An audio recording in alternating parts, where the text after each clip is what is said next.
So, uh, it was a 2.5 year journey, but I ultimately did finish writing a book on Imam Hussein and the story of Karbala.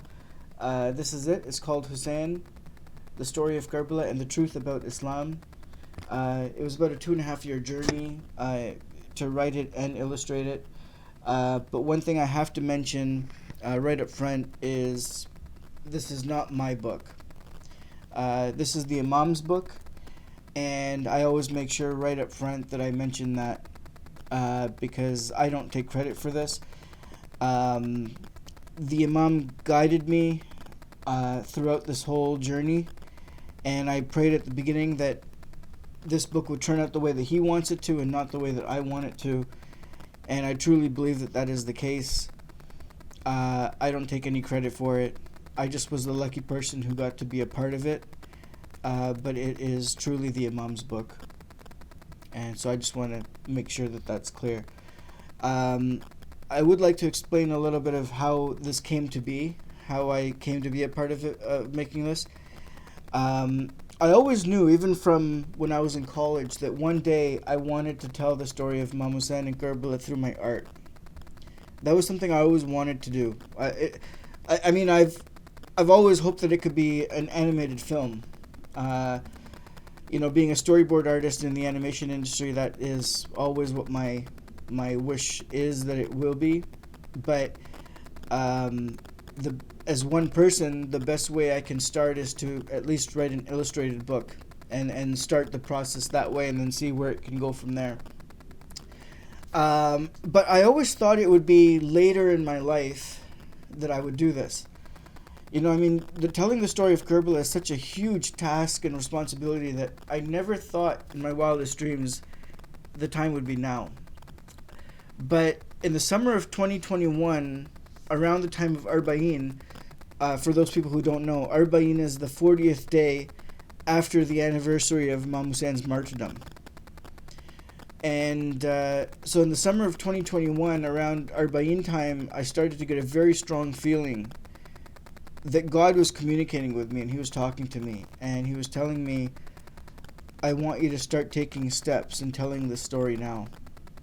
Which is a big thing because, like I said, I always thought it would be further down the road. And I took it very seriously. So I talked to my mom and I said, Mom, look, this is what's going on. I feel like God's telling me he wants me to start this now. And if I'm going to do it, I have to go to Karbala. I have to go to Karbala, Iraq. I have to visit the spot where all of this happened. I needed to stand in that spot where everything took place so I could feel the atmosphere and experience what it felt like to stand there. There's no way I could tell the Imam's story and not having been to the spot where everything took place. And another thing, I felt like I had to ask Imam Hussein for his blessing if I was going to be telling his story, and I wanted to do that in person at his grave.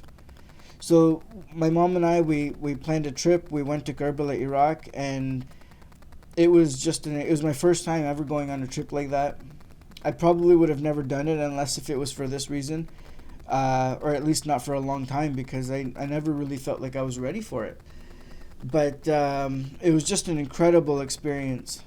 We went all over Iraq to all the sites, the holy sites, and paid our respects at Imam's grave, his companions, where they're buried, Hazrat Abbas, Imam Hussein's brother.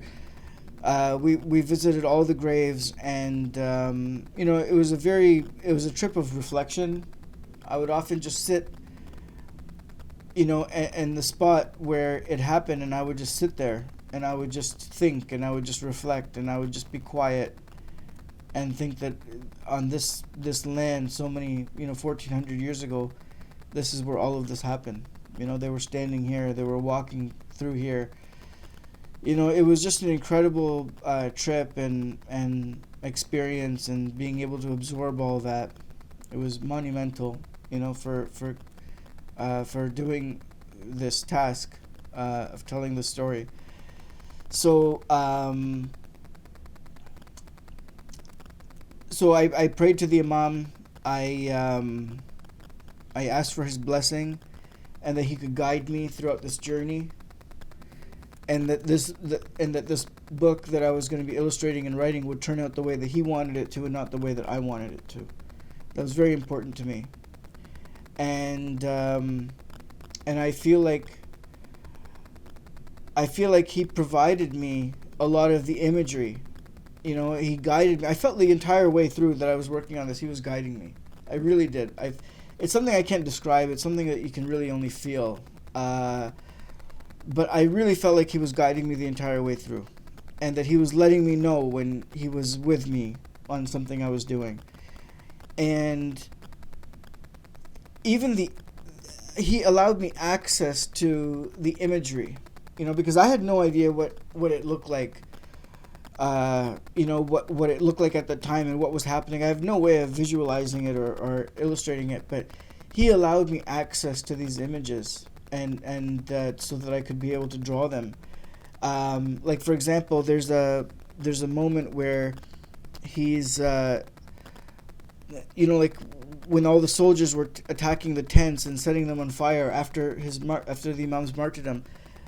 You know, like all of that imagery, I felt like I was allowed access to, so I could create it. There was also another moment, you know, there was a time where the book was going to be much shorter, and I thought I was near completion, and that I just had 2 or 3 illustrations left to do. And then I woke up one morning, and then my eyes were closed, and I started to see the image of Imam Hussein with his hands out like this after just having buried Ali Asghar, his 6-month-old baby. And I could even almost hear the words, like what he was saying, "Oh Lord, please accept my offering and sacrifice." I felt like the Imam was telling me, "You're not done yet. I want you to draw this one." You know, so then I did. And then after working on that, I looked at it, and it turned out exactly the way I had seen the image appear in front of me. So I felt like he showed me the drawing before even having done it. And so that's how he was very much a part of this journey and guiding me the way through it. And even when I was working on the illustration of his moment of martyrdom with, you know, so many arrows piercing his body, I prayed before I began that drawing because it was his, and I asked that he could let this turn out the way that he wants it to, and not the way that I want it to. And when I was working on it, I was trying to show the amount of torture a person would feel with having so many arrows piercing their body. But when I looked at it after I was finished, it looked like he was in peace. And he was in such a state of devotion and submission to the will of the Lord and what pleases him, that the arrows were second thought to him. And it was just in the background. And I realized when I looked at it that that's how it probably was. You know, I prayed before I began that it would turn out the way the Imam wanted to, and that's probably how it was, that he was in such a state of devotion and submission to the will of the Lord and what pleased him, that the infliction, the wounds, all of that was in the background in his mind as a second thought to him. So he really was with me the entire way and guiding me and again letting this book turn out the way that he wanted it to and not the way that I wanted it to. So that's why I say it's his book. It's not my book. And I'm very thankful that I could have been a part of it.